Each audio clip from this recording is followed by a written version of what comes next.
Bismillahirrahmanirrahim. Assalamualaikum warahmatullahi wabarakatuh. Alhamdulillahirabbil alamin. Assalatu wassalamu ala nabiyyina Muhammadin wa ala alihi washabihi ajmain, amma ba'du. Alhamdulillah, puji dan syukur marilah kita panjatkan pada Allah Subhanahu wa taala yang sampai dengan hari ini masih memberikan kita banyak sekali kenikmatan, terutama nikmat tertinggi yang masih bisa kita rasakan, yaitu nikmat iman dan nikmat Islam.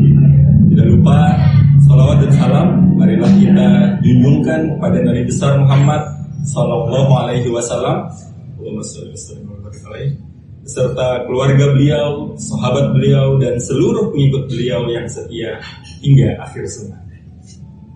Alhamdulillah, Bapak Ibu yang dirahmati Allah Subhanahu wa taala, pada hari ini kita kembali dalam program rutin kita, kajian kita pada komunitas taklim Sabtu pagi, kita sapa sambut semua. Alhamdulillah, di hari ini masih dengan giroh kemerdekaan di bulan Agustus, kami mengucapkan Dirgahayu Republik Indonesia yang ke-77, pulih lebih cepat, bangkit lebih kuat. Insya Allah pada hari ini kita akan bincang-bincang bersama narasumber kita yang telah hadir di tengah-tengah kita, Mas Ridwan. Assalamualaikum, Mas. Waalaikumsalam warahmatullahi wabarakatuh. Alhamdulillah, bagaimana kabarnya? Alhamdulillah baik sekali.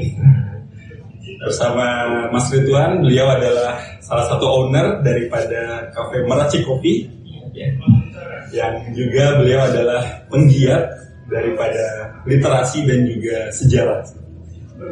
Insya Allah di hari ini kita akan berbincang-bincang mengenai bagaimana kala itu kemerdekaan, terkait tentang persiapan kemerdekaan, dan bagaimana Indonesia hingga akhirnya bisa diakui oleh negara-negara lain, serta apa pelajaran yang bisa kita ambil dan kita bisa terapkan untuk kehidupan kita di zaman ini.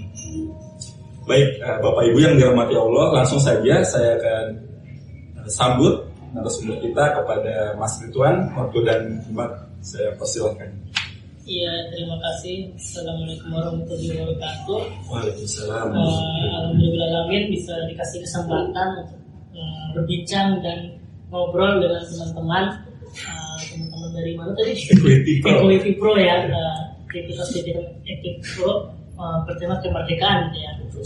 Nah, di sini memang tema yang kita angkat adalah bagaimana kita mengenal gimana sih Indonesia itu terbentuk, bagaimana kita bisa mengenal kelahiran embrionya Republik Indonesia. Nah, sebenarnya untuk kita bisa menuju ataupun mengenal bagaimana sih Indonesia itu terbentuk, Indonesia itu merdeka, maka salah satu akar sejarah yang kita perlu pelajari itu ada istilah namanya nasionalisme. Nah, jadi memang kemerdekaan Indonesia ataupun terbentuknya sejarah Indonesia itu tidak lepas dari namanya konsep ideologi atau identitas nasionalisme itu gitu. Nasionalisme itu kan sederhananya adalah nasion atau bangsa, dan isme, paham kebangsaan. Nah, untuk menuju nasion dan isme itu para founding father mencoba merumuskan nasionalisme yang menjadikan sebuah bangsa yang tersusun dari bangsa-bangsa gitu.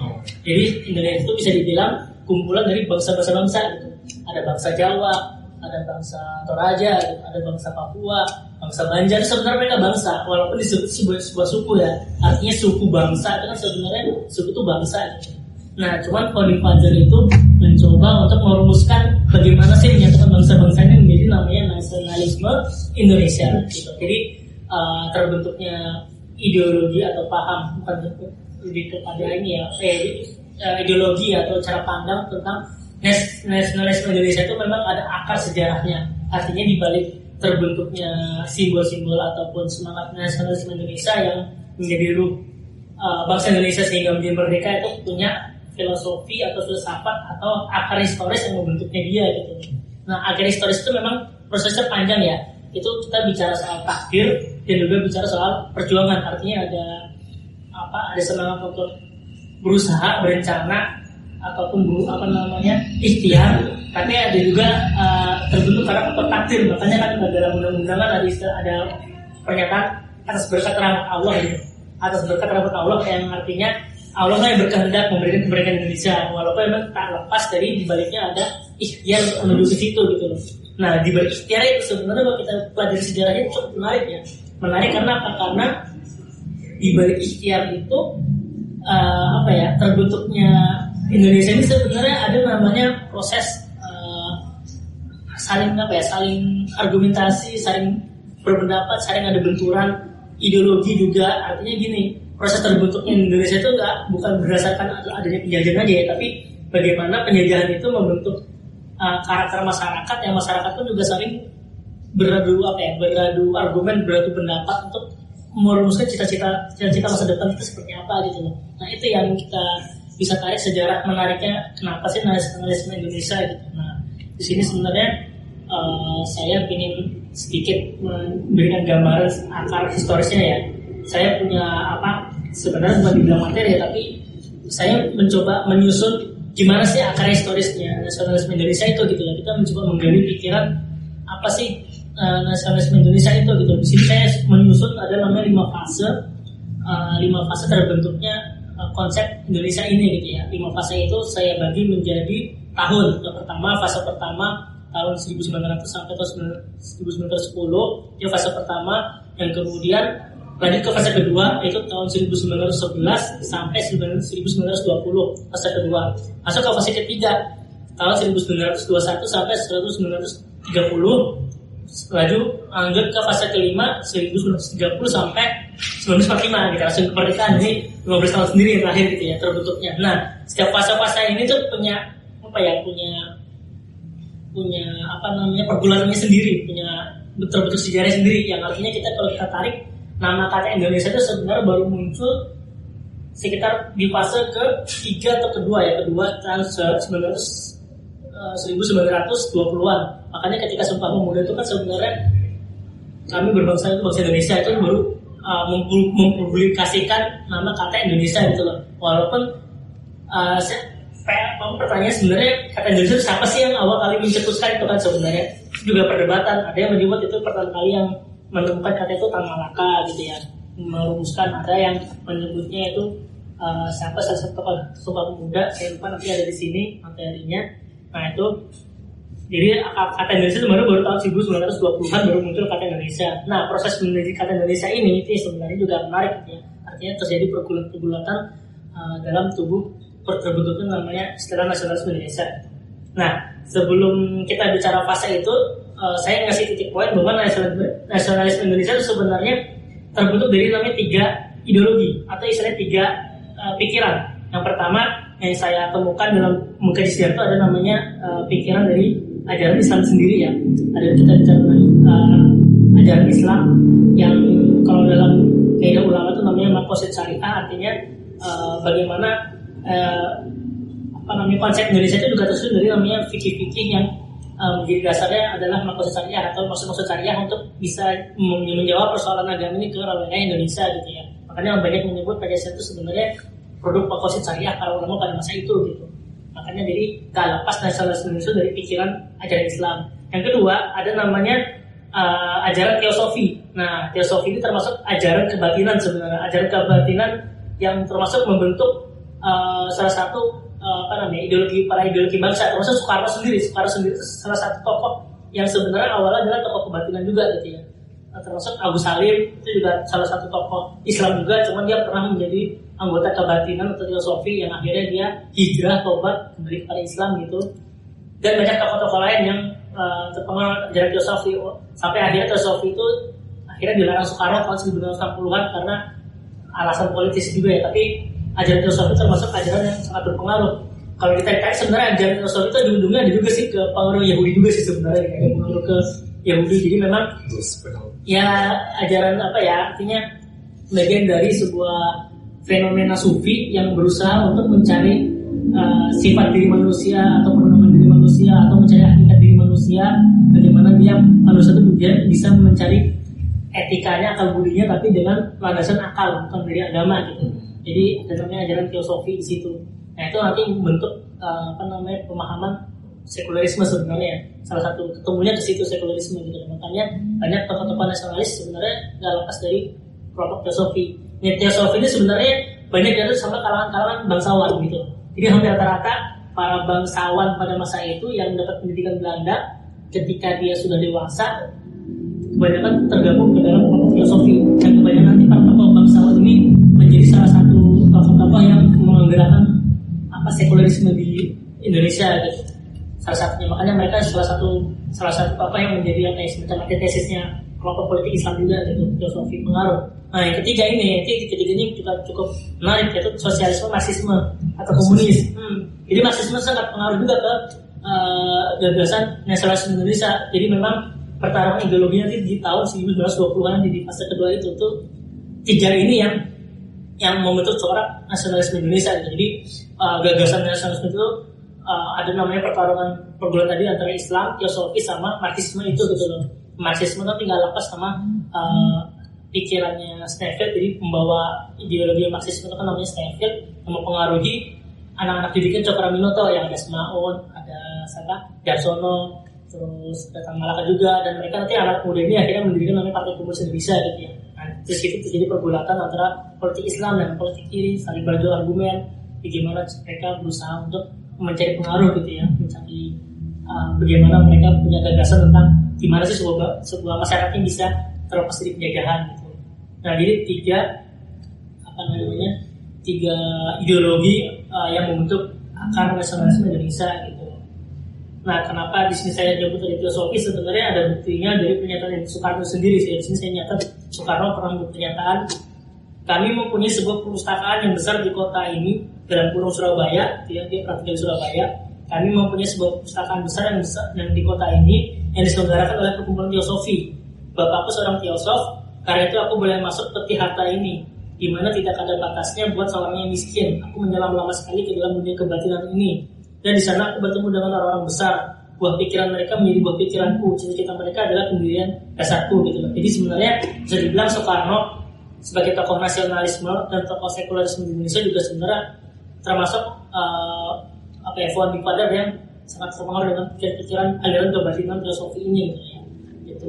Nah mungkin kalau untuk lebih jelasnya ingin belajar sejarahnya, ada buku sendiri, ada materi sendiri yang membahas kenapa sih teosofi itu bisa masuk ke Indonesia dan gimana dia bisa mempengaruhi para founding father atau tokoh-tokoh bangsawan di Indonesia. Itu ada ceritanya sendiri gitu ya. Tapi memang tidak lepas dari pengaruh ke nasionalisme tadi itu gitu. Nah kita kembali ke tadi ya, pas terbentuknya Indonesia, latar belakangnya pertama ini saya sebelum ke masuk fase pertama tadi, kita perlu juga bicara tentang latar belakang. Jadi memang sebelum masuk ke fase pertama tadi tahun 1900 itu ada namanya abad ke-19 ya, tahun 1800-an tuh banyak terjadi namanya perang antara rakyat dengan Belanda. Salah satu yang paling besar itu namanya perang Jawa di Diponegoro. Nah itu salah satu perang besarnya. Jadi ada fase di mana terjadi namanya perang Jawa, yang kemudian di Sumatera juga ada namanya perang Padri gitu. Nah itu juga tahun 1900-an gitu. Kemudian di Banten juga ada namanya pemberontakan Banten. Itu baru kita bicara wilayah Sumatera dan Jawa. Belum lagi di Banjar juga ada Pangeran Antasari tahun abad segitu juga. Baru nanti kita bicara juga di daerah lain ya. Artinya memang pada masa itu memang belum ada namanya gagasan nasionalisme Indonesia, tapi terjadi namanya perlawanan atas namanya kekejaman ataupun ketidakadilan gitu. Jadi ada orang Eropa datang, dia ingin berdagang, tapi berdagangnya itu kayak memaksa gitu ya. Makanya istilahnya monopoli perdagangan. Nah, memaksa supaya barang dagangannya dia saja yang membeli gitu ya. Membeli itu dengan harga murah gitu kan. Sebenarnya memang niatnya orang Eropa kayak Belanda itu sebenarnya cuma berdagang gitu loh. Tapi berdagang itu dia kayak menancapkan politik gitu ya. Dia ekonomi dia sama politik akhirnya sering bersatu gitu, berbaur gitu kan. Mereka membawa semangat untuk ekonomi sebenarnya, jangan memaksa itu gitu. Nah, artinya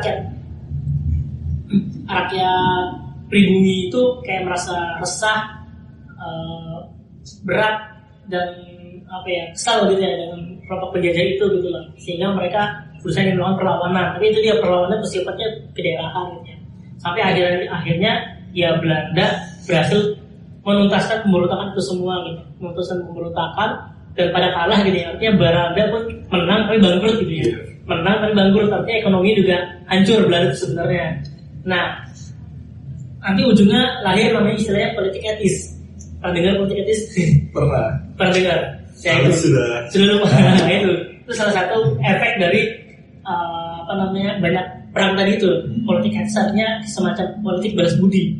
Belanda ingin berbalas budi. Selama ini sudah menguruk kekayaan, sudah menguruk harta ekonomi masyarakat setempat, alam setempat. Akhirnya mereka ingin balas budi dengan cara apa? Memberi kesempatan pendidikan buat anak-anak pribumi. Walaupun akhirnya mendapat kesempatan pendidikan itu adalah kaum bangsawan kebanyakan. Dan melahirkan ini tadi ya kebatinan itu. Jadi banyak awalnya dari situ yang politik etis mendidik anak bangsawan itu gitu. Makanya pengaruh ke situ gitu. Nah, akar situ. Nah, dari politik etis itu banyak anak-anak pribumi yang akhirnya sekolah. Sebenarnya bukan anak bangsawan ya. Yang kedua, anak non bangsawan bisa, cuma asal punya uang gitu aja. Kebanyakan anak beragam. Dia kebanyakan dulu kan yang orang kaya itu paling nggak kalau nggak Cina, Muslim. Nah, Muslim itu kebanyakan pengusaha pada masa itu ya, pedagang kan, pedagang atau orang Arab, pedagang itu, atau pribumi Islam, tapi dia pedagang dia orang kaya. Nah, karena dia orang kaya itu menyempatkan anaknya untuk sekolah gitu. Nah, akhirnya mereka ada pendidikan di masa politik situ. Nah, muncullah fase tadi kejadian di masa awal tahun 900 sampai tahun 1910 muncul namanya kelas masyarakat terdidik di situ gitu loh. Maksudnya terdidik dalam hal ini terdidik secara modern. Terdidik secara modern, mereka dapat pendidikan keeropaan gitu ya. Mereka dapat pelajaran filsafat, dapat Eropa, dapat pelajaran sains segala macam. Artinya mereka mulai terdidik. Nah, dari proses pendidikan itu mereka kayak semacam membentuk kesadaran mereka gitu loh. Mereka melihat realitas. Oh, ternyata bangsa kami itu adalah bangsa yang sebenarnya bangsa di koloni gitu ya. Bangsa yang sedang dijajah oleh bangsa asing. Kalau bahasa sekarang memang bahasa dijajah, tapi kalau pada masa itu ngerasa kayak semacam kita masyarakat warga sini tapi politiknya ada orang luar yang mengendalikan gitu ya. Mengendalikan artinya mereka sebagai bagian dari negara koloni gitu ya. Kita bicara psikologis pada masa itu adalah mereka orang-orang yang sebenarnya bisa dibilang antara bebas dan tidak bebas gitu ya. Artinya mereka bisa dibilang mungkin juga memang bebas berdagang, bebas untuk berbaur dan komunikasi. Artinya di itu nggak seserem bikin seterusnya. Tapi Belanda pun juga sebenarnya orang-orang yang datang ke sana ke Indonesia pun juga berbaur juga dengan masyarakat. Mereka saling bertukar pikiran, saling diskusi gitu ya. Nah, itu membawa pengaruh juga gitu. Artinya banyak orang-orang terdidik pada masa itu karena bergaul dengan orang-orang Belanda. Jadi memang banyak juga orang-orang Belanda itu sebenarnya orang Belanda yang baik gitu ya. Belanda yang baik itu gimana gitu ya?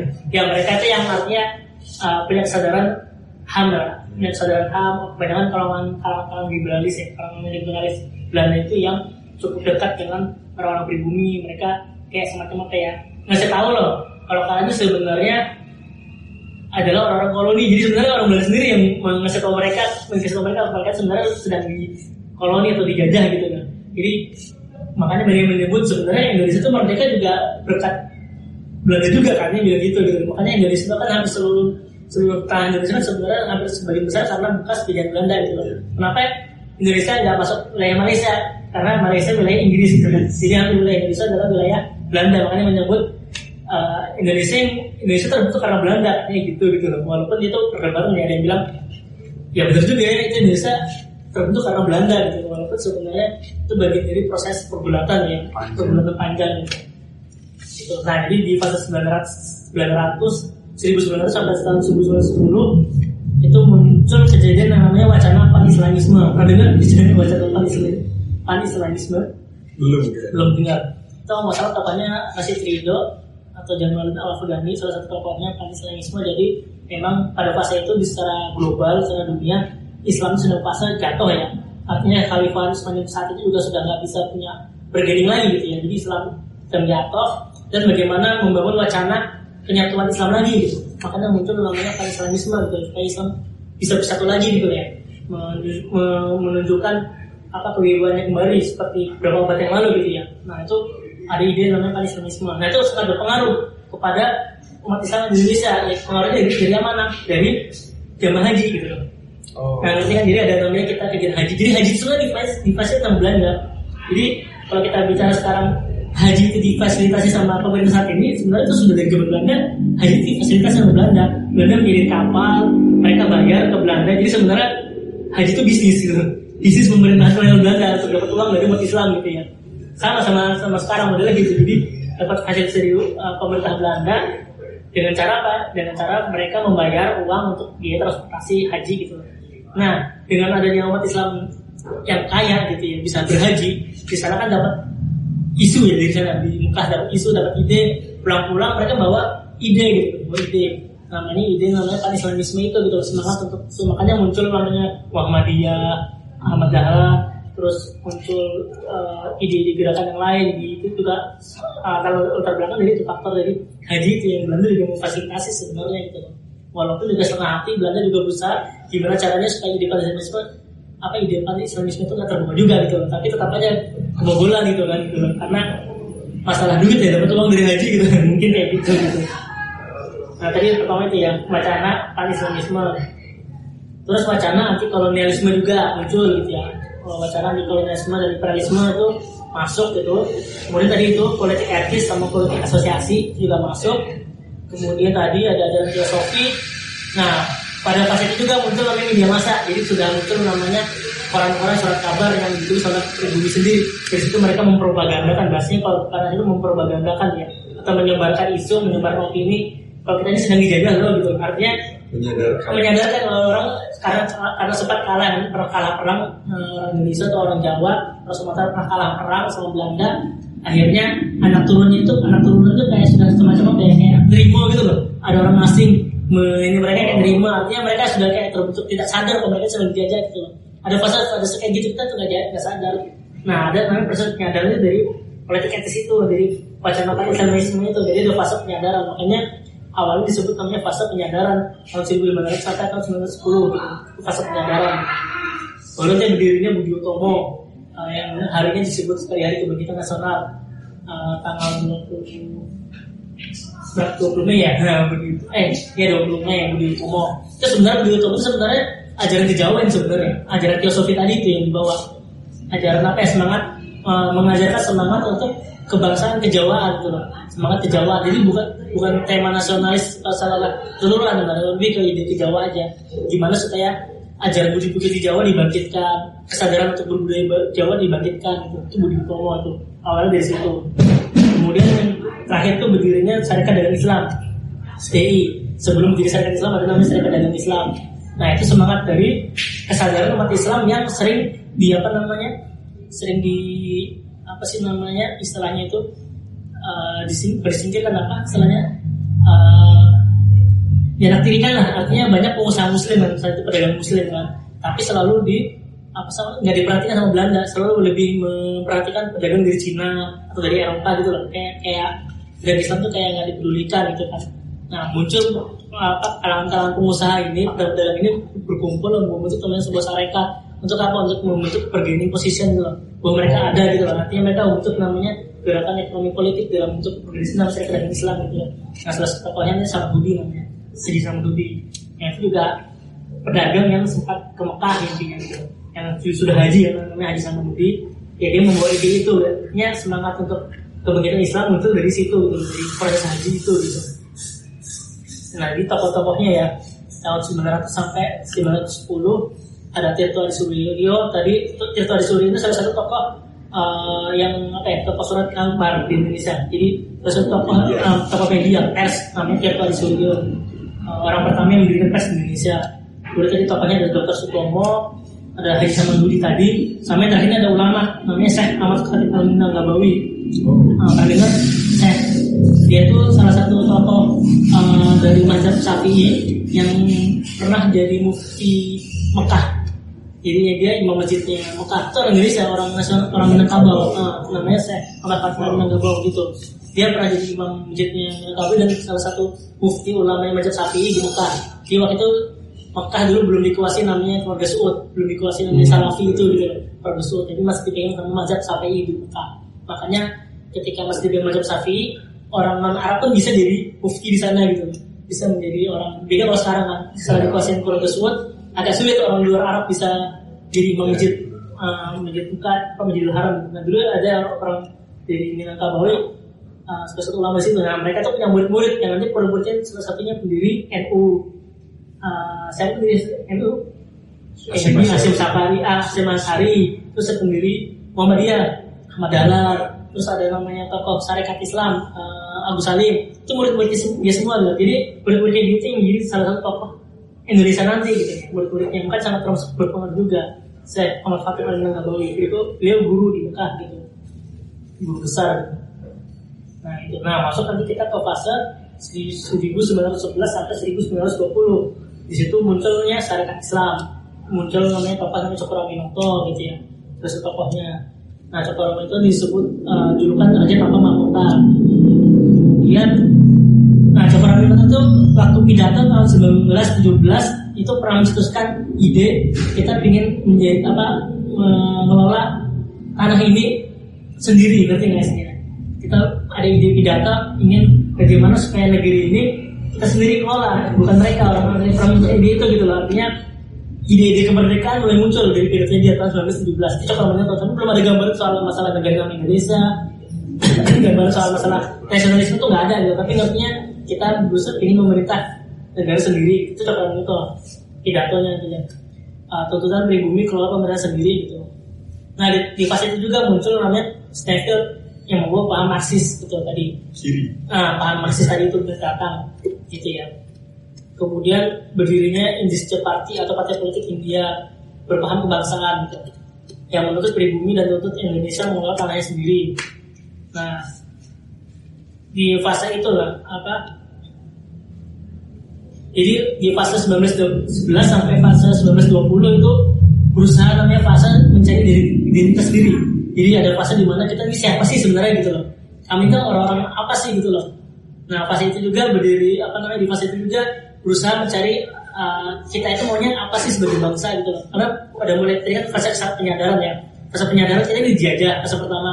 Fase kedua sadar kedua kita ini mau apa gitu loh. Fase keduanya kita ini siapa? Kita ini mau apa? Di situ tadi pergulatan. Ada Islam, ada komunis, ada kejauhan, kebangsaan, filosofi, kebatinan. Di situ berpadu. Yang filosofi melahirkan namanya ajaran nasionalisme sekuler. Nah itu Islam mengajarkan nasionalisme Islam. Marxis mengajarkan komunisme gitu loh. Nah komunisme kan sebenarnya bagaimana melawan penjajahan ini karena penjajahan adalah kapitalis gitu loh. Idenya di situ gitu loh. Mereka kemudian memberontakan gitu. Ya tiga itu dirumuskan di fase itu. Masuk kita fase berikutnya di 1921 sampai 1930. Itu fase di artinya kan perumusan dari penyadaran mencari identitas diri masuk ke fase perumusan. Nah makanya di fase ini kan ada namanya Sumpah Pemuda sudah merumuskan mulai ketemu titik ya mereka di tengahnya dari proses pergularan itu gitu lah ya. Nah kejadiannya di fase ini adalah konflik syarikat, ada namanya konflik di Syarikat Islam karena masuknya unsur komunis dan Syarikat Islam memutuskan dasar ideologi sebagai sosialisme Islam. Itu muncul fase pertama. Jadi mulai namanya politik Islam itu karena pengaruh dari ajaran sosialisme juga. Jadi sebenarnya Islam pada masa itu sangat terpengaruh sama sosialisme. Kenapa? Karena Islam pada masa itu belum ada namanya ide untuk melawan jajahan. Jadi ajaran-ajaran Islam itu apa sih? Dari ilmu fikih, dari ilmu tasawuf ataupun ilmu alam itu apa sih yang bisa dipakai untuk jajahan itu belum ada gitu. Makanya mereka mengambil gagasan dari luar dari Eropa sosialisme untuk melawan penjajah itu apa? Makanya menggabungkan. Makanya Cokroaminoto menyusun buku namanya Sosialisme Islam. Itu bagian dari landasan gerak. Sebenarnya isinya itu sebenarnya sisi masih sebenarnya Cokroaminoto cukup kuat pengetahuan rohnya. Ya gimana caranya bangsa Arab pada fase Mekah itu melawan kekuatan Quraisy itu mengambil semangat sosialismenya dari situ gitu loh. Islam pun bisa gitu loh untuk melawan penjajah mengambil ide dari situ gitu loh. Penyusunan inspirasinya untuk melawan perlawanan gitu ya. Begitu juga di fasenya berdirinya Partai Komunis. Nah Partai Komunis sebenarnya cukup bermasalah ya. Dia melakukan pemberontakan yang tanpa izin. Maksudnya gimana? Mereka jadi pemberontakan. Akhirnya serba salah. Mereka yang buat pemberontakan, tapi tokoh-tokoh sekuler atau tokoh-tokoh nasionalis atau tokoh Islam yang ditangkapin gitu. Jadi kadang nggak jelas gitu lah. Belanda itu juga suka punya praduga ya gitu ya. Mereka buat pemberontakan tapi yang dicurigai tokoh lain gitu. Kesannya mereka kerjasama gitu, padahal enggak gitu. Gitu. Nah di fase ini juga ada namanya berdirinya Jong Islamization Bond, JIB namanya, JIB, Jong Islamization Bond atau perkumpulan anak muda Islam. Nah itu, atau kalau bahasa sekarang ada istilahnya HMI itu kami lah intinya gitu. Nah pada masa itu muncul namanya JIB atau 1925. Nah itu anak-anak yang mendapat pendidikan Belanda tapi berusaha hijrah, gitu. Berarti kan mendapat pendidikan Belanda, pendidikan sekuler, Emang mereka sadar bahwa mereka itu orang Islam gitu loh. Gimana caranya mereka tidak mau ketinggalan agamanya. Nah itu ada namanya komunitas GIB. Nah di situ anak-anak itu nanti ketika dewasa nanti mereka yang mengendalikan namanya Partai Masyumi, Partai Islam. Setelah merdeka itu Masyumi GIB itu muncul. Nah GIB itu organisasi dia lintas pulau. Makanya disebut sebagai organisasi, salah satu organisasi anak muda yang yang membawa semangat persatuan. Karena lintas pulau di beda kalau sama organisasi anak muda yang lain, ada namanya Jong Java itu kan cuma anak orang Jawa aja kan, ada Jong Sumatera Bon gitu ya. Terus ada Sulawesi gitu ya. Nah itu kan hanya perkumpulan lokal masing-masing gitu. Tapi JIB membawa identitas Islam, tapi Islam itu nggak hanya satu lokal, tapi dia membawa beberapa wilayah itu. Makanya disebut sebagai artinya kalau Sumpah Pemuda itu Jong Islam itu sebenarnya organisasi yang sebenarnya membawa semangat persatuan Indonesia ya GIB. Karena apa? Karena Islam itu menyatukan pulau-pulau itu gitu. Ya seperti organisasi pemuda sebelumnya yang lain gitu kan, GIB. Nah di tahun itu juga muncul namanya Soekarno itu masih muda, masih semangat muda gitu ya. Dia mendirikan PNI, dia mendirikan partai PNI di umur 24 atau 25 gitu sebelumnya. Umur berapa ya? 22. Nah Soekarno di umur 24 sudah mendirikan Partai Nasional Indonesia. Sama Gasono di umur 19 tahun mendirikan Partai Komunis. Mereka anak muda semua ini. Terus GIB ini kebanyakan anak umur 12 tahun sampai 20 tahun yang mengendalikan. Jadi bisa dibilang jadi pertama penyadaran, yang kedua pencarian identitas, yang ketiga mulai merumuskan. Nah ini yang mulai merumuskan terbentuk ke partai-partai nasional, partai-partai Islam itu anak muda semua, yang umur 20 semua gitu ya, yang menancapkan ide itu gitu ya. Nanti namanya Perhimpunan Hindia, atau juga nanti muncul namanya Perhimpunan Indonesia. Waktu itu juga itu Muhammad Hatta tokohnya Perhimpunan Indonesia. Jadi Muhammad Hatta lagi kuliah di Belanda, dia dapat beasiswa kuliah di Belanda karena pintar kan. Tapi di sana walaupun kuliah di sana dia dapat penyadaran, dapat kesadaran, atau dia sadar dia ingin bagaimana memberikan manfaat. Dia masuk ke organisasi namanya Perhimpunan Indonesia gitu ya. Walaupun memang Muhammad Hatta kan mempunyai ideologinya sekuler ya, tapi dia cukup taat beribadah, tenang aja, masih rajin sholat ya. Kalau saya pelajari itu Muhammad Hatta salah satu tokoh sekuler, tapi dia masih taat untuk sholat gitu ya. Itu Muhammad Hatta ya. Dia salah satu pecinta kopi gitu. Muhammad Hatta itu masuk kopi berat ya. Nah, gitu. Makanya saya suka dengan Muhammad Hatta.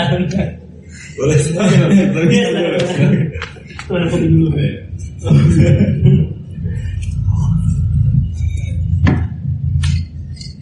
Terlalu cepat. Saking semangatnya ya. Nah tadi di fase 1921 sampai 1930 mulai perumusan. Nah, makanya di sini juga terjadi Sumpah Pemuda gitu. Ingat kan ucapan Sumpah Pemuda apa aja teksnya? Kami ya pemuda Indonesia berbangsa satu, bangsa Indonesia. Nah, jadi ideologi ide berbangsa satu, berbahasa satu, tadi apa? Berbangsa satu, berbahasa satu, berdarah Indonesia. Nah itu kan perumusan. Nah itu kenapa sih Sumpah Pemuda? Karena anak muda semua yang menuntah yang berterapat itu gitu. Jadi memang fase-fase anak-anak umur 20-an yang sudah mencoba menyatukan identitasnya gitu ya, dan berusaha menggali kira-kira mau seperti apa. Nah makanya di fase itu juga muncul istilah kata Indonesia gitu. Yang muncul di situ. Jadi makanya di sini kan nasionalisme Indonesia sebenarnya rumusnya tadi ada Islam, ada nasionalis sekuler yang akaras teosofi tadi, ada Marxisme. Yang Marxisme kan nanti banyak cabangnya, ada sosialis, ada komunis gitu. Sosialisme itu lebih ke ajaran persoalan ekonomi ya. Dia lebih soft lah diberi ekonomis. Komunisme kan lebih kasar ya, nanti lebih ideologi yang lebih keras gitu. Ya gitu. Nah di fase ini juga rakyat semakin radikal. Jadi tuntutan merdeka itu mulai kuat pada fase ini, makanya mulai muncul pemberontakan. Fase ini juga Soekarno di penjara gitu. Karena apa? Karena terlalu lancang mengatakan merdeka gitu. Itu fase ini juga gitu. Dengan Belanda kan intelnya banyak ya, termasuk intelnya orang pribumi sendiri gitu. Banyak jadi ya kan fase-fase ini udah mulai pergerakannya udah mulai berat gitu ya. Nah kita baru masuk di fase 1931 sampai 1942. Nah di sini tadi sudah terbentuk identitas kebangsaan. Nah di sini kita bicara negara ini mau gimana, nah gitu. Sudah mulai. Udah bicara ini karena situ terbentuk. Nanti di sini terjadi namanya fase ini disebut identitas kebangsaan sudah mulai mengerucut identitas kebangsaan. Karena mulai ramainya perdebatan dasar negara. Jadi di sini sudah bicara soal dasar negara. Kita tuh mau seperti apa sih? Ada tokohnya namanya Muhammad Natsir. Negara Muhammad Natsir. Nah, Muhammad Natsir itu salah satu idola saya juga gitu ya. Jadi di umur dia yang masih 20-an, dia berdebat sama Soekarno. Soekarno membawa ide negara nasionalisme sekuler, Natsir membawa ide negara Islam. Itu perdebatan. Mereka debatnya bukan di sosial media, belum ada gitu. Mereka debatnya bukan di komentar media juga. Mereka debatnya itu filosofis, nulis panjang. Nanti debat terbit di surat kabar. Soekarno baca, dibalas sama dia, tulis lagi, terbit surat kabar. Itu debatnya gitu saling tulis. Nah itu tokoh-tokoh lain juga saling menulis. Jadi mereka produksinya menulis gitu. Mereka idenya kuat, pengetahuannya kuat, filsafatnya kuat, dan juga pengetahuan agama Natsir juga kuat ya. Dia kan anak didiknya Hasan ya. Hasan salah satu tokoh dari Bandung itu saya lupa. Salah satu tokoh itu pokoknya ada namanya Hasan, salah satu tokoh ormas dari Bandung. Sekarang masih ada ormasnya. Nah itu anak didiknya Hasan yang sangat kuat ideologi Islamnya gitu ya. Natsir tadi itu ya, berdebat dengan media itu gitu. Nah kalau ada nanti berdebat namanya polemik cinta tanah air juga ramai ada berdebat antara kalangan nasionalis sama kalangan Islam. Kenapa? Karena bahasa cinta tanah air itu kesannya tuh kayak anti tauhid gitu loh, mesti gimana ya? Artinya cinta membawa semangat syirik gitu loh, cinta tanah. Kenapa? Karena kaum sekuler selalu membawa cinta tanah air menyembah pada ibu pertiwi gitu loh. Karena misalnya kata-kata ibu pertiwi, kita ingin merdeka dari ibu pertiwi gitu kan. Artinya kan bahasa itu kayak sirik banget gitu ya. Dalam ajaran Islam masa kita sembah ibu pertiwi sih gitu loh. Nah cinta tanah air yang dibangun Soekarno itu cenderung kesan itu yang mengagumkan dan membahayakan bagi semangat kemerdekaan karena efeknya kepada Chauvisme. Terlalu berlebihan semangat personal itu kepada Chauvisme. Chauvisme itu lebih dekat ke fasisme sebenarnya. Terlalu bangga pada diri sendiri gitu loh. Terlalu bangga kepada bangsanya gitu loh. Yang artinya semangat nasionalisme berlebihan itu bisa berujung apa kita terlalu bangga dengan bangsanya akhirnya merendahkan bangsa lain. Itu terjadi penjajahan gitu loh. Seperti Eropa, kenapa Eropa bisa menjajah? Karena merasa hebat, merasa superior gitu kan, melihat negara yang lemah, dia menguasai karena ada semangat Chauvisme tadi itu. Nah, itu yang ditakutin kalangan Islam dengan semangat nasionalisme yang dibangun Soekarno itu gitu loh. Itu perdebatan itu cinta tanah air. Cinta tanah itu ide-ide terlalu cukup sirik, mengagungkan ibu pertiwi segala macam. Nah, bagaimana Islam membahas nasionalisme, gimana sih nasionalisme menurut Islam? Nah, di situ ide-idenya Agus Salim, Muhammad Natsir, dan tokoh-tokoh Islam yang lainnya mencoba merumuskan itu. Jadi memang pergulatan di situ. Bicara soal dasar negara, jadi kalau kita nanti bernegara kita maunya gimana sih gitu loh. Nanti di situ pergulatan di situ gitu loh. Nah, di situ nanti bermunculan partai politik PDIP Nasional Sekuler dengan Islam.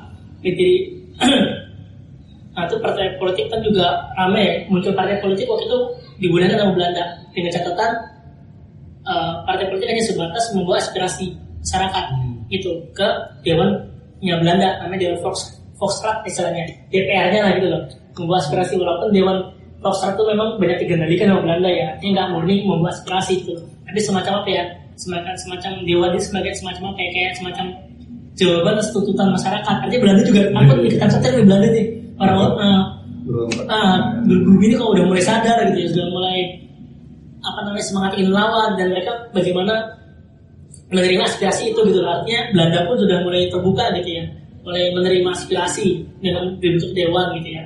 Artinya munculnya partai-partai politik, ada dari sekuler, ada dari aliran Marxis, dan juga aliran Islam gitu ya. Nah Islam itu waktu masih diwakili sama namanya PSI, Syarikat Islam itu. Nah tadi kita bicara 1931 sampai 1942. Nah kenapa setelah itu sampai 1942 aja? Karena waktu itu Jepang masuk. Nah itu berubah itu. Artinya apa? Ketika Jepang masuk, namanya gerakan itu langsung redup gitu. Kenapa? Karena jajahan Jepang tuh walaupun cuma 3,5 tahun, tapi betul-betul mematikan pergerakan gitu. Jadi parah dari Belanda.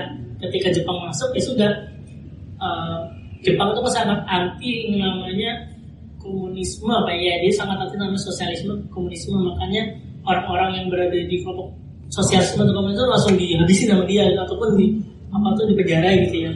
Gitu juga kalangan Islam, tapi ya itu dia kalangan sekuler yang bisa diajak kerjasama dirangkul sama Jepang. Kalangan Islam juga dirangkul kecuali sosialisme gitu. Makanya orang-orang sosialis pada masa Jepang mereka langsung melakukan gerakan bawah tanah kayak Sultan Syahrir, salah satu contohnya ya. Sultan Syahrir kan salah satu tokoh sosialisme ya, dia nanti mendirikan partai sosialisme Indonesia gitu. Nah itu melakukan gerakan bawah tanah. Karena apa? Karena orang-orang Marxis ini, orang-orang yang ideologi Marxis itu ya tetap ingin melawan Jepang gitu loh. Beda dengan orang-orang sekuler nasionalis sekuler sama orang Islam. Ya, gimana kita tetap bisa kerjasama gitu. Nah, nggak langsung diindes, karena Jepang sangat cukup agresif penjajahannya, cukup menutup ini banget gerakan gitu loh. Tapi Jepang tuh menjanjikan kemerdekaan karena apa? Karena Jepang tahu bakal kalah ini gitu deh. Sudah memprediksi. Makanya ketika menjelang tahun 1945 kan, mereka kayak kesannya bakal kalah ini. Jadi kasih fasilitas didirikan namanya BPUPKI gitu loh. Badan Penyelidikan Usaha Kemerdekaan Indonesia didirikan. Artinya apa? Salah satu semacam satu bentuk supaya Jepang merasa memberikan kemudahan untuk Indonesia merdeka. Sebenarnya sih kayak bahasa propaganda Jepang juga ya, supaya mereka tuh kayak menakut-nakutin orang Eropa. Inilah kita mau ngasih Indonesia merdeka gitu bahasanya gitu loh. Kayak bahasa propaganda Jepang juga gitu. Mengambil hati. Ya gitu. Salah satu juga mengambil hati juga. Makanya banyak ustadz guru ngaji ditawarin Jepang untuk masuk ke peta tanah air. Sebenarnya peta itu tujuan Jepang itu sebenarnya sebagai tentara cadangan. Ketika nanti Jepang perang, dia mau perang tentara nih, dia butuh tentara dari pribumi. Nah, dicari adalah orang-orang yang punya fisik yang kuat, yang ini bagus, dan tokoh gitu loh, dicari. Nah, salah satu guru ngaji Muhammadiyah yang cukup terkenal di Lekut adalah namanya Sudirman gitu. Yang nanti dikabarkan jadi jenderal gitu ya, itu peta. Nah, mereka mengumpulkan para ustaz tokoh supaya gabung di peta gitu kan, mereka didik secara militer gitu.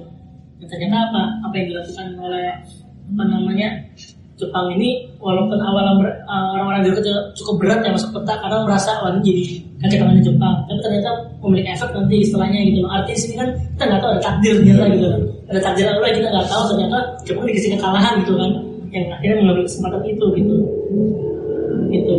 Nah, makanya di sini saya membuat penyimpulan sebenarnya nasionalisme Indonesia itu muncul dari gagasan kolektif kaum intelektual pergerakan dari proses pencarian jawaban menghadapi kolonialisme gitu. Jadi ada namanya gagasan kolektif.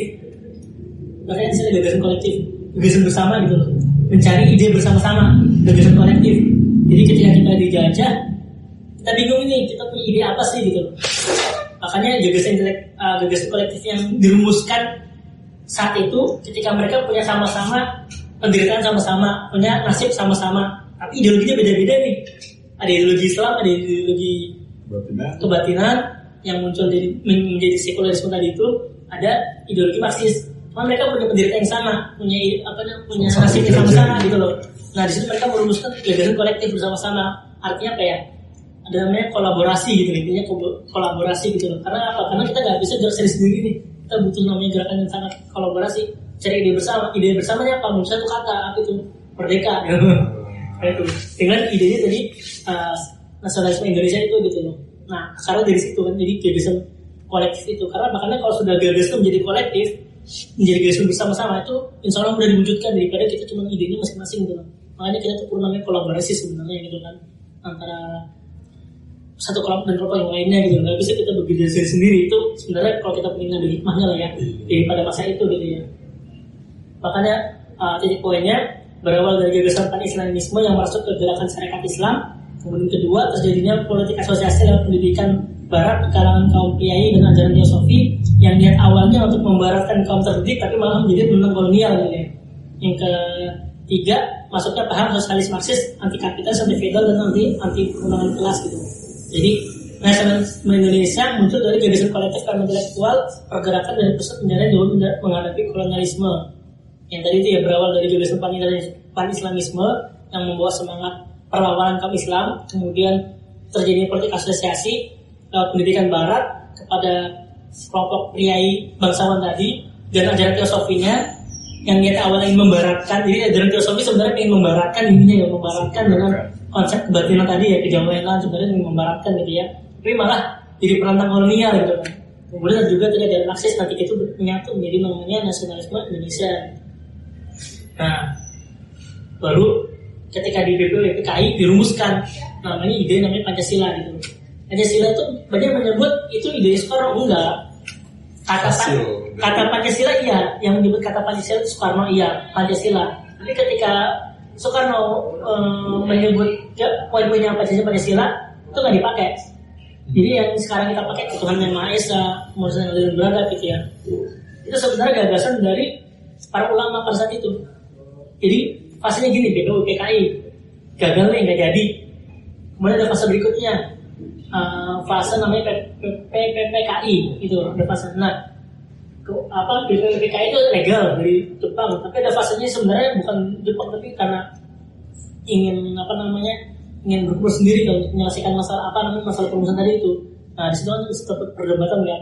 Nah, di situ muncul namanya ide ada pernah ini kan istilah Pedon Jakarta kan. Nah, Pedon Jakarta. Jadi sebenarnya antara kelompok Islam sama nasionalisme sekuler, Marxis nggak ikut ya Marxis. Karena Marxis itu waktu itu masih dimusuhin sama Jepang kan, hingga bisa ikut di BPUPKI. Jadi yang sering berdebat itu karena nasionalisme sekuler sama Islam gitu ya. Mereka berdebat di situ.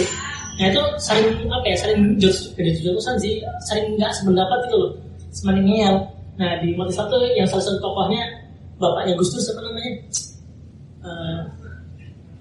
ini tuh bapaknya Gus Dur salah satu tokohnya Wahid Hasyim. Nah Wahid Hasyim salah satu tokoh juga yang penyusun di situ. Baru juga ada nanti ketua Muhammadiyah saat itu siapa sebenarnya saya lupa, ulama juga.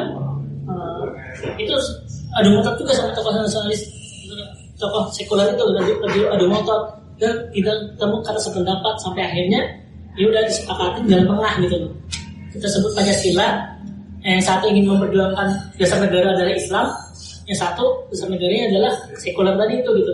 Nah gimana cara memadukan ini menjadi yang satu, itu Pancasila. Makanya istilah pertama kan disebut Tuhan Yang Maha Esa, walaupun memang di awalnya di Jakarta dengan menjalankan syariat Islam bagi pemeluknya gitu ya.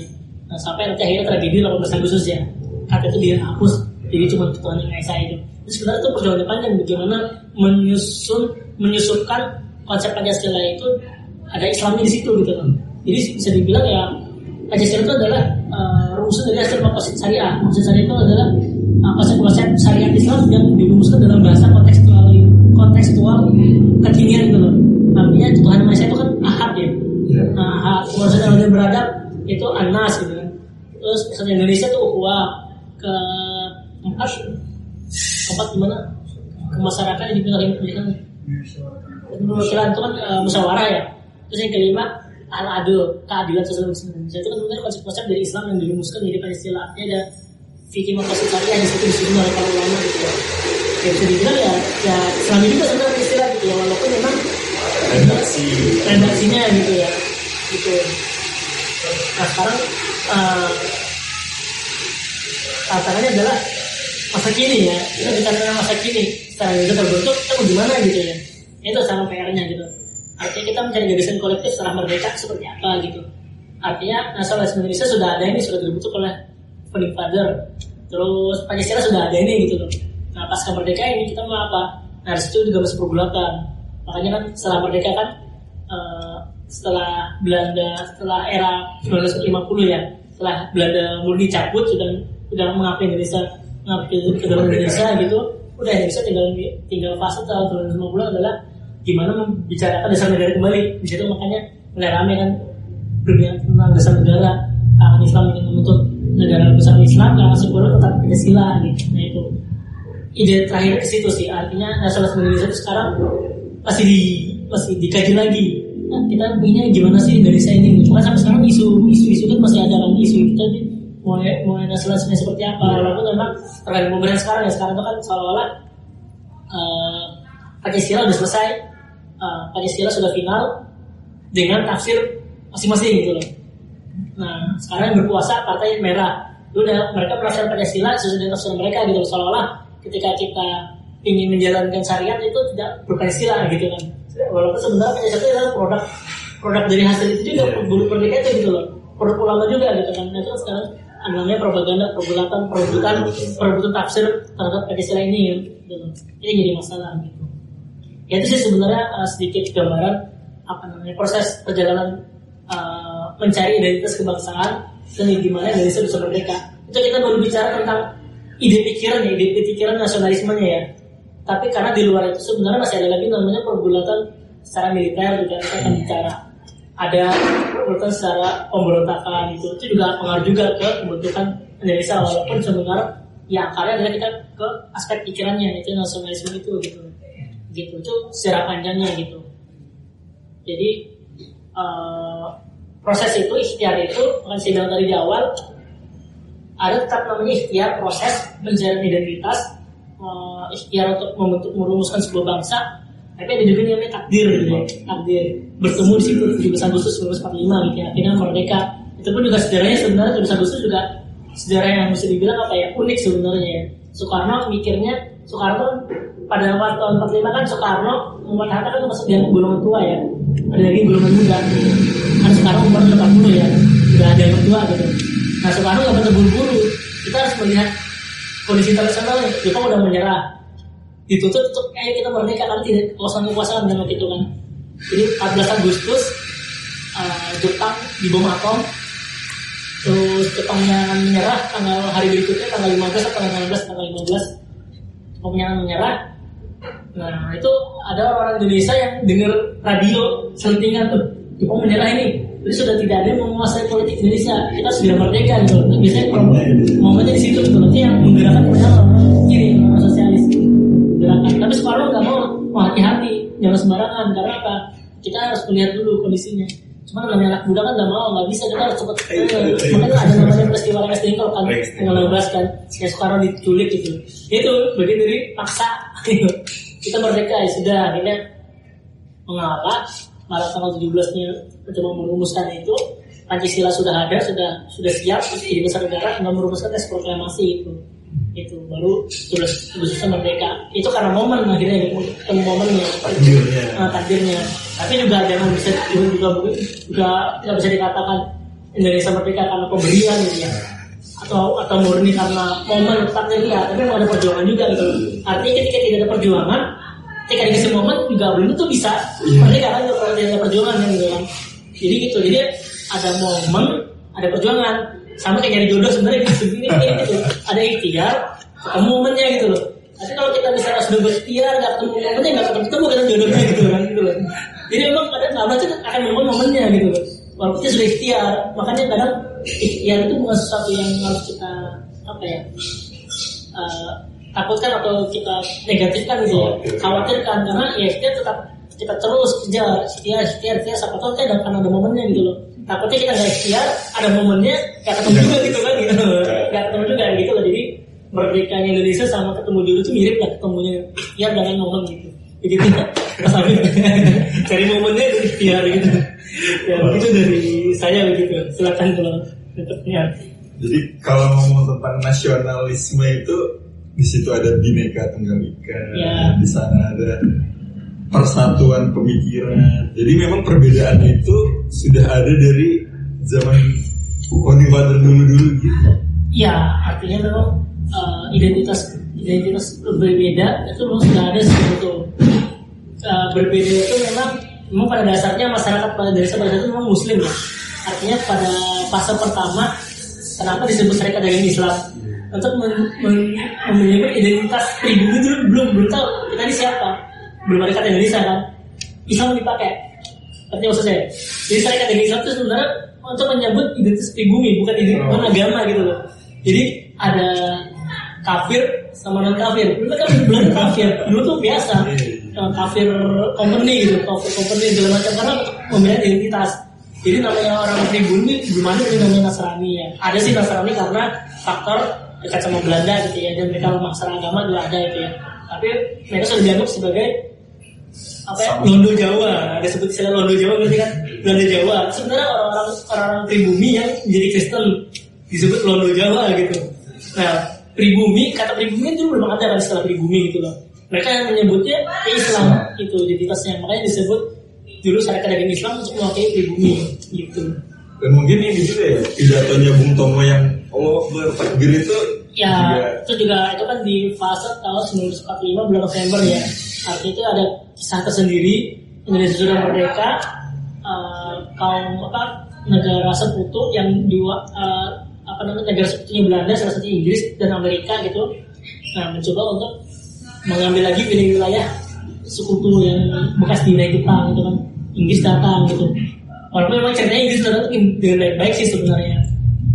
Dengan baik-baik, dia sebagai karena melihat tanah ini sebagai tanah bekas Jepang, ingin mereka kasih gitu loh, dengan syarat ya senjata presiden Jepang dikumpulkan gitu loh, tidak dikumpulkan, tapi orang-orang yang sudah memiliki senjata nggak mau kan gitu, nggak mau kan gitu, takutnya mereka mikirnya kita tuan ini bakal gigih lagi nih gitu loh, akhirnya di situ jadinya sekitar 10 November gitu, ya memang juga ada upaya juga dari kaum negara sekutu yang mengambil alih lagi tanah yang dikuasai Jepang waktu itu gitu kan, begitu.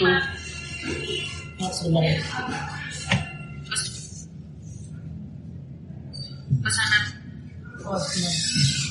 Itu. Nah makanya ketika Bung Tomo ingin menyamakan juara perang, ya dengan bahasa takbir. Karena apa? Karena tentara itu ya santri semua gitu. Jadi bisa dibilang TNI pada masa itu banyak dari kalangan santri sebenarnya. Orang-orang santri yang diajak untuk kita berjihad fisabilillah gitu untuk mempertahankan dan memperbaiki ini. Jadi para ulama sudah merumuskan, makanya di istilahnya ini kan tanggal 28 hari santri itu. Dengan hari santri nanti kan acara peringatan hari santri itu? Peringatan resolusi jihad. Nah itu kan bagian dari merumuskan gimana sih menemukan semangat nasionalis dengan semangat perjuangan Islam gitu ya, kan disebut resolusi jihad gitu. Itu artinya untuk mempertahankan nasionalisme Indonesia itu dengan menggelarkan jihad. Makanya tentara-tentara itu berdiri sama satu, jadi santri-santri itu pada senjata semua, mereka harus siap syahid untuk menyerahkan jiwanya gitu loh. Diajarin senjata, nembak, walaupun ya nembaknya belum benar, tapi mereka mau berperang gitu ya. Jadi bisa dibilang ya perang 10 November itu yang digelorkan Bung Tomo itu ya mereka harus siap mati di situ. Kenapa? Karena kita tadi saya perang yang berguruncing, senjata terbatas, ya sudah pakai bambu yang ditajamin gitu, menghadapi tank gitu kan. Ya itu kita sedang siap mati intinya gitu. Makanya korban dari Ruby banyak betul kan. Nanti semangat agama yang dibawa semangat Islam gitu kan. Karena kalau semangat sekuler nggak mungkin kan gitu, mereka nggak ada semangat untuk syahid kan. Beda kalau Islam ya untuk syahid, makanya banyak santri yang berkumpul di situ, bergerak di situ. Begitu hubungannya di situ gitu. Jadi kalau punya power sekalipun tanpa iman itu jadinya malah ingin menjajah. Ya, bisa jadi kayak gitu. Karena dari iman, jadi tahu apa yang harus. Ya, artinya memang semangat merdeka pun juga gak lepas dari yang namanya iman ya. Artinya itu kan salah satu tindakan gini, salah satu hasil dari perukiman kan adalah melakukan kezaliman sebenarnya, melakukan amar ma'ruf nahi munkar. Jika kita nggak bisa secara nahi munkar ya melakukan amar ma'ruf dulu gitu ya. Dan kita sudah sampai kepada kemampuan nahi munkar ya kita bergerak nahi munkar gitu kan. Seperti FPI itu kan tentang nahi munkar gitu. Kalau nahi munkar kan FPI kan. Kita ada kezaliman ya kita harus hadapin gitu ya.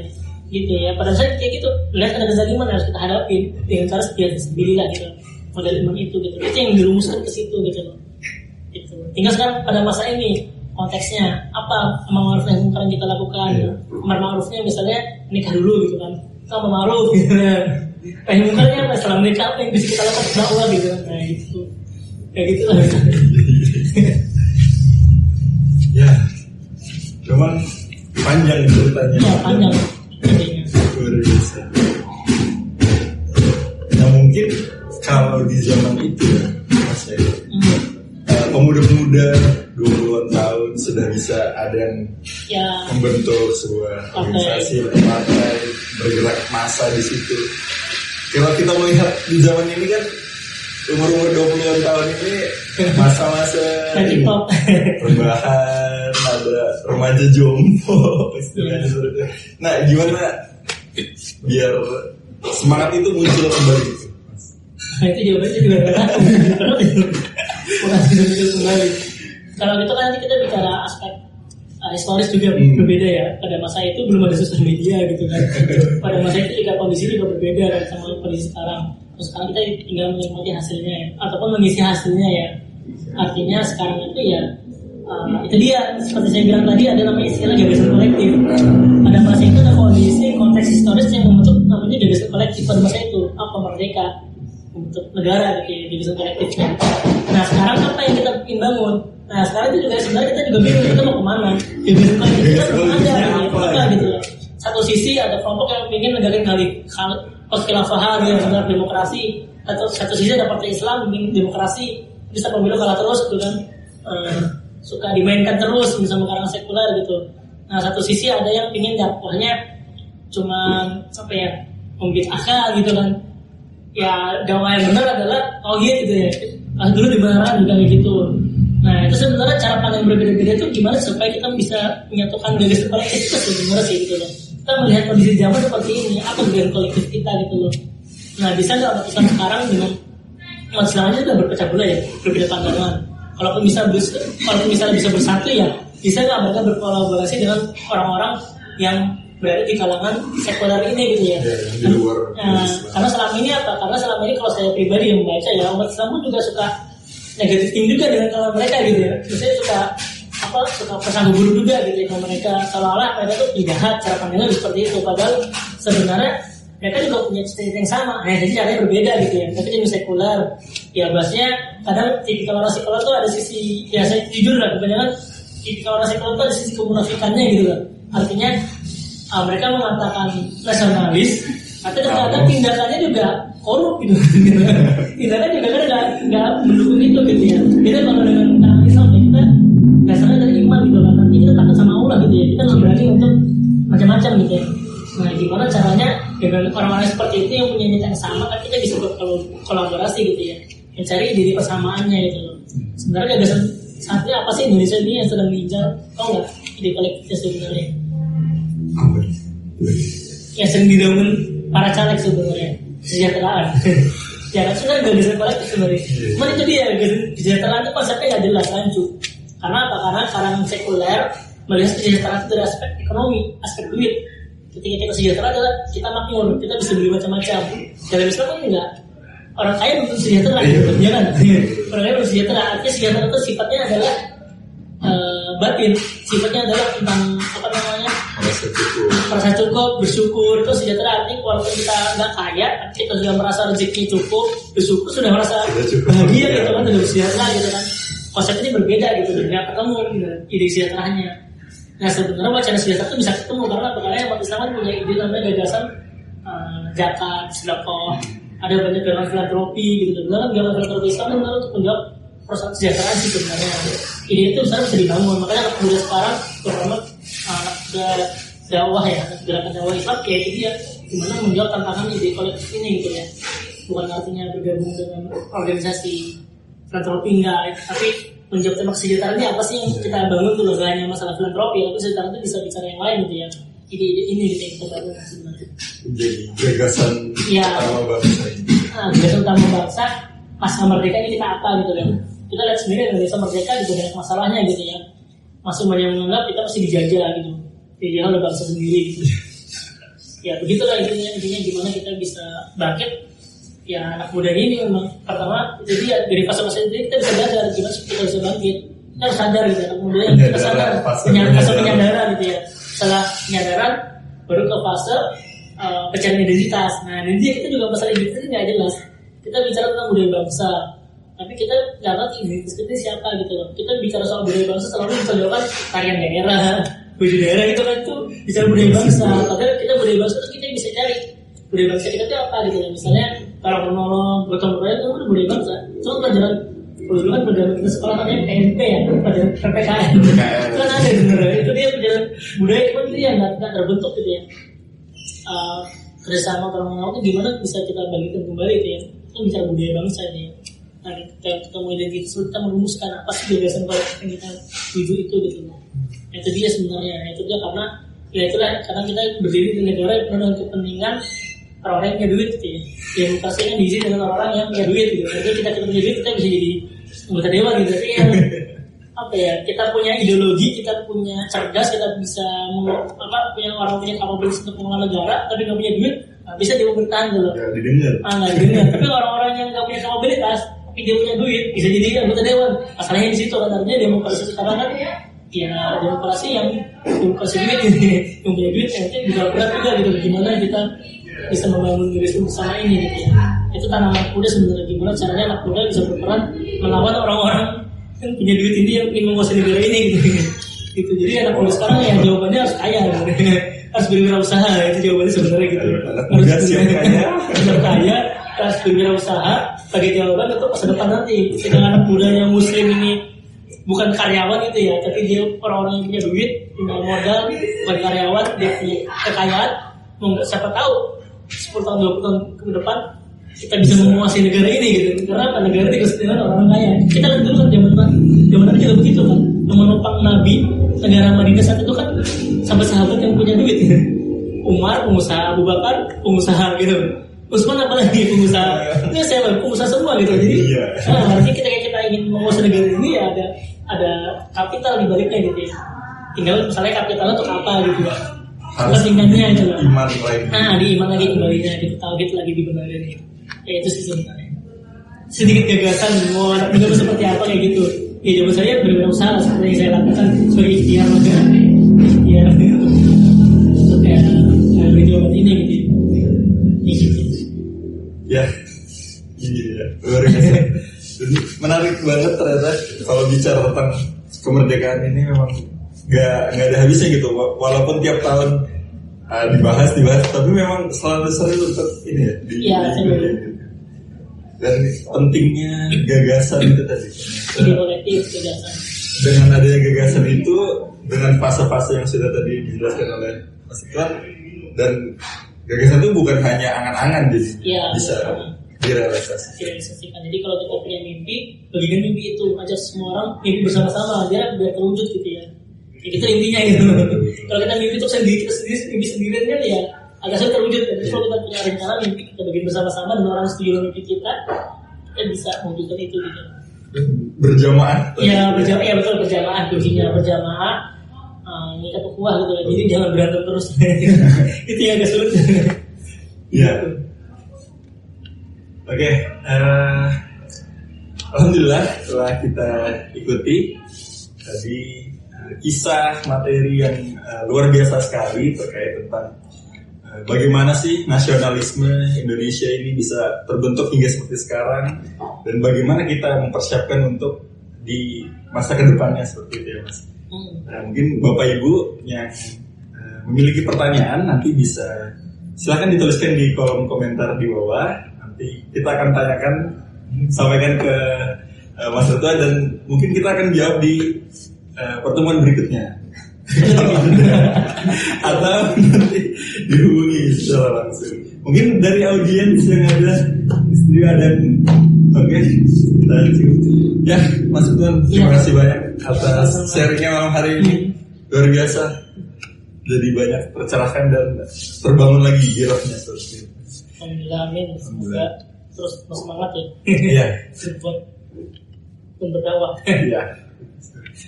Baik Bapak Ibu yang dirahmati Allah Subhanahu wa taala, sampailah kita di penghujung acara di hari ini. Kami ucapkan jazakumullah khairan atas kehadirannya, dan juga kami ucapkan terima kasih atas pihak-pihak yang telah mensupport jalannya acara pada hari ini. IZI, Inisiatif Zakat Indonesia, salurkan zakat, infak, dan sedekah Bapak Ibu semua melalui IZI, karena dengan IZI kita membersihkan harta kita dan menenangkan jiwa kita. Dan juga nikmatilah ini kopi Indonesia, dan banyak jenis-jenis kopi di Meraci Kopi ya, di Jalan Indra Kila, Jalan Indra Kila di samping Sahabat Yatim Duafa ya Mas. Ya. Nah, silakan datang sini, nanti bisa juga bertemu dengan ownernya Mas Ridwan. Kalau mungkin ingin berdiskusi, ingin sharing-sharing, ya kalau begitu kami tutup dengan doa kafaratul majelis. Alhamdulillahirobbilalamin, subhanallahumma wa bihamdika, asyhadu an la ilaha illa anta, astaghfiruka wa atubu ilaik. Saya Afif beserta teman-teman yang bertugas di hari ini kami pamit undur diri. Wassalamualaikum warahmatullahi wabarakatuh.